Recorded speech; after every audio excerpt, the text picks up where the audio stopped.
Drage gledalke, dragi gledalci, pozdravljeni v Paradi plesa, edini oddaji o plesu na slovenskih televizijah.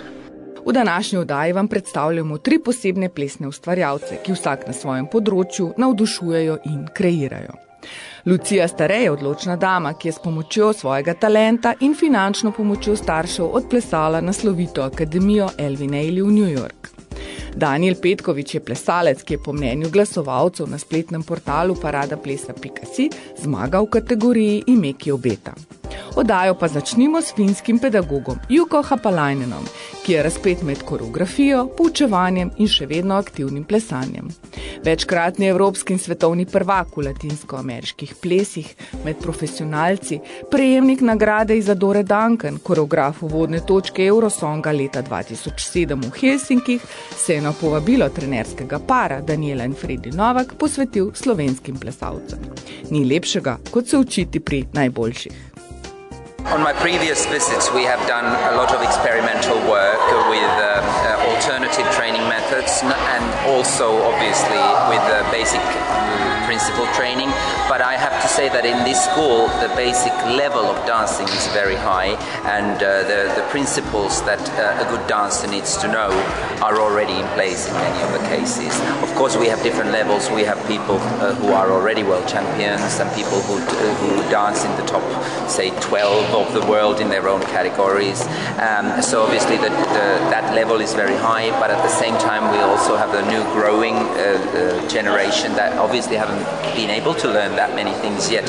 So what in these group lessons that I hold for this mixed group, we always try to include something that teaches a principle but takes into consideration also a different level of experimentational training. For instance, today I'm going to mix principal figures with alternative movement methods like jumping, drop, run, and have the dancers create their own piece of choreography. So you're going with the time? Yes, of course. I mean, we have to live with the times and also keep the form growing.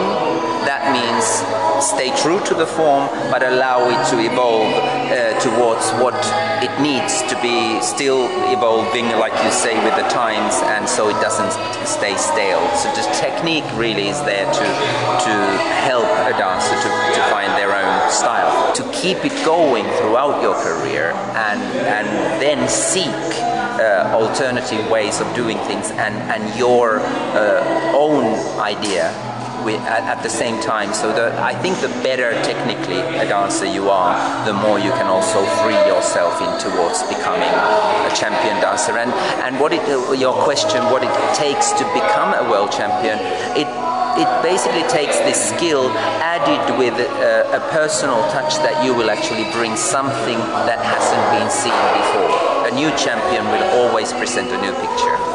You need to earn the place. It doesn't matter if you're the best dancer, but if you haven't been seen yet, no scene will take you the first time. You have to go out again and again and again and show consistent level of performance so that you don't fluctuate too much and be able to be positive, to allow people the chance to see you.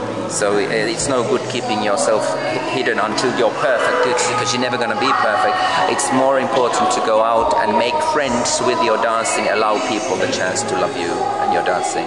Yeah, lovely. It's a fairy tale. It is. Well, it sounds like a fairy tale, and when it actually happens, it feels like a fairy tale, but we all know it's not quite like that. It's reality is a very, very hard work, obviously, you know, but that goes without saying in anything you want to achieve. If you want to be good in anything you do, you need to do research, you need to get good at it. A lot of dancers would like to be able to dance the big Open to the World Championships like British Open, the International, United Kingdom Championships, and smaller events that go within that same organizational side. But some of the countries are preventing people from doing that. And having said that, WDSF, World Sport Dance Federation, is doing a lot of work in order to create a very large and global network of competitions where a dancer would be able to dance on every weekend in one of the competitions. There are so many. So that's obviously a good platform for someone who wants to do dancing as a hobby and as a serious hobby and building it in towards becoming a professional as well. They also have their professional division, but the division is really the word that we have as a problem here, because we are now dividing forces.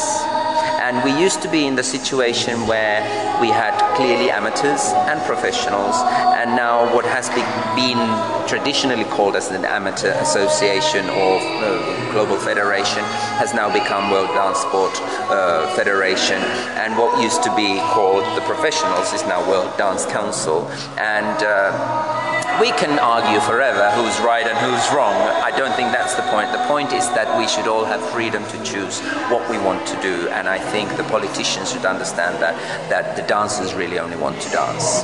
Dance is a good business when you work hard and you take care of your students and or become a top class performer on a world stage. Yes, there is a lot of work to do.